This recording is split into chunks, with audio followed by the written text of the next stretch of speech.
Hello everybody. Normally I have a safety topic or some training on safety in the construction industry. However, today I'd like to talk about something a little different. I'd like to talk about a book that I've read many times over the year, and I keep it as a reference with me at all times. Matter of fact, you may have received a copy of this book from me. It was a friendly gesture, but it's changed my life, and some of the things in this book could change your life. The name of the book is Think and Grow Rich by Napoleon Hill.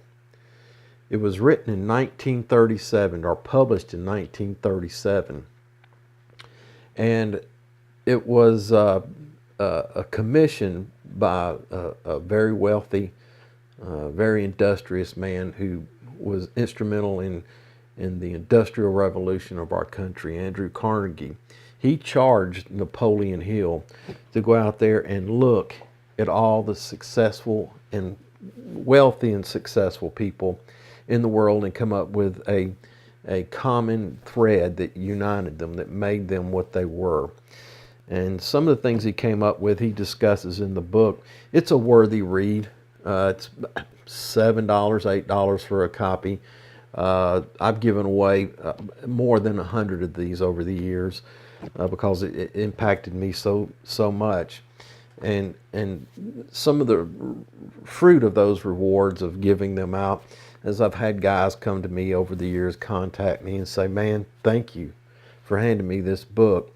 It opened up my eyes and showed me a way that I could go, showed me how to get my life in order and how to achieve the things that I felt were important to me."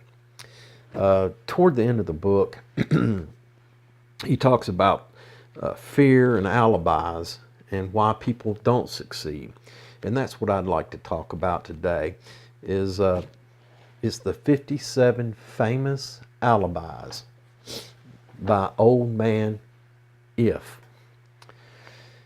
And I'll read that section to you. It shouldn't take very long. People who do not succeed have one distinguishing trait in common. They know all the reasons for failure and have what they believe to be airtight alibis to explain away their own lack of achievement. Some of these alibis are clever, and a few of them are justifiable by the facts, but alibis cannot be used for money. The world only wants to know one thing: have you achieved success? A character analyst compiled a list of most commonly used alibis. As I read this list, examine yourself carefully and determine how many of these alibis, if any, are your own property. Remember, too, the philosophy presented in this book makes every one of these alibis obsolete. Here are the alibis, 57.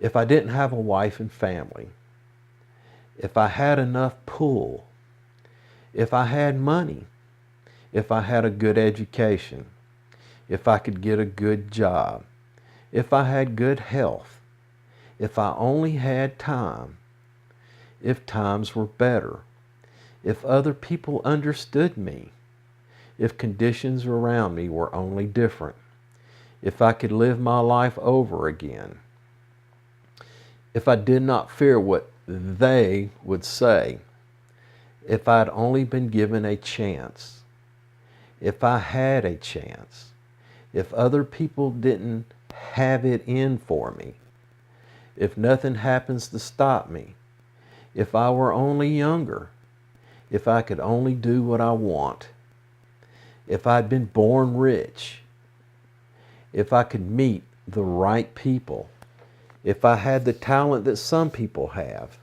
if I dared assert myself, if I'd only embraced past opportunities, if people didn't get on my nerves, if I didn't have to keep house and look after the children, if I could save some money, if my boss only appreciated me,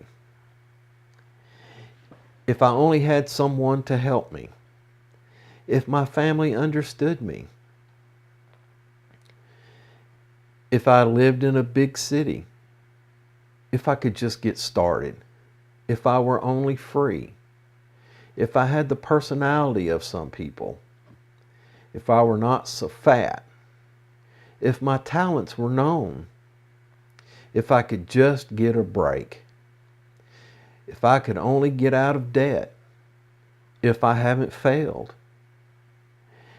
if I only knew how, if everybody didn't oppose me, if I didn't have so many worries, if I could marry the right person, if people weren't so dumb, if my family were not so extravagant, if I were sure of myself, if luck were not against me, if I had not been born under the wrong star, if it were not true that what is to be will be, if I did not have to work so hard, if I hadn't lost my money, if I lived in a different neighborhood, if I didn't have a past, if I only had a business of my own, if other people would only listen to me, if, and this is the greatest of them all, I had the courage to see myself as I really am, I would find out what's wrong with me and correct it. Then I might have the chance to profit by my mistakes and learn something from experience of others. For I know that there is something wrong with me, or I would be where I would have been if I had spent more time analyzing my weakness and less time building alibis to cover them. Building alibis with which to explain away failure is a national pastime. The habit is as old as the human race, and it is fatal to success. Why do people cling to their pet alibis?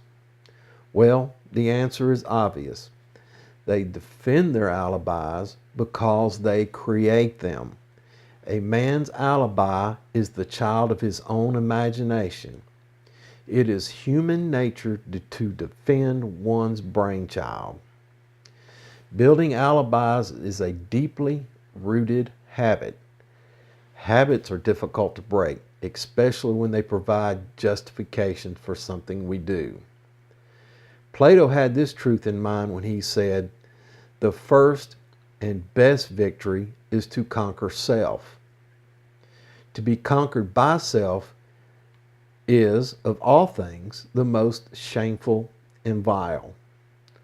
Another philosopher had the same thought in mind when he said, "It was a great surprise to me when I discovered that most of the ugliness I saw in others was but a reflection of my own nature." It has always been a mystery to me, said Elbert Hubbard, why people spend so much time deliberately fooling themselves by creating alibis to cover their weakness. If used differently, this same time would be sufficient to cure the weakness, and then no alibis would be needed. In parting, I would remind you that life is like a checkerboard, and the player opposite you is time. If you hesitate before moving or neglect to move properly, your men will be wiped off the board by time. You are playing against a partner who will not tolerate indecision. Previously, you may have had a logical excuse for not having forced life to come through with whatever you ask, but that alibi is now obsolete because you are in possession of the master key that unlocks the door to life's bountiful riches. The master key is intangible, but it's powerful. It is the privilege of creating in your own mind a burning desire for a definite form of riches. There is no penalty for the use of the key, but there is a price you must pay if you do not use it, and the price is failure. There is reward of stupendous proportions if you put the key to use. It is the satisfaction that comes to all who conquer self and force life to pay whatever is asked. The reward is worthy of your effort. Will you make the start and be convinced? If we are related, said the immortal Emerson, we shall meet. In closing, may I borrow his thought and say, if we are related, we have, through these pages, met. These are the words of Napoleon Hill. Napoleon Hill, take the opportunity, listen to yourself, check what you say and the words that you use and how they define you, who you are, how you behave, and how other people perceive you. Once again, Think and Grow Rich by Napoleon Hill. Take the opportunity, get a copy, $7, $8. Keep it with you. Read it through again, read it through again until you understand the principles which are contained within. Thanks, everybody. I hope you gained something from this. If there's a topic you'd like to hear about, safety topic, philosophy, success, any of those type of things, send me a note, get in touch with me, and we'll talk about them, or if there's a video you'd like to see, let me know about that as well. I'm just I want people to be successful in whatever they do. I concentrate currently in safety because I believe that life is a precious thing and that we need to get as much out of life as possible. Have a good day, and I'll see you in the field.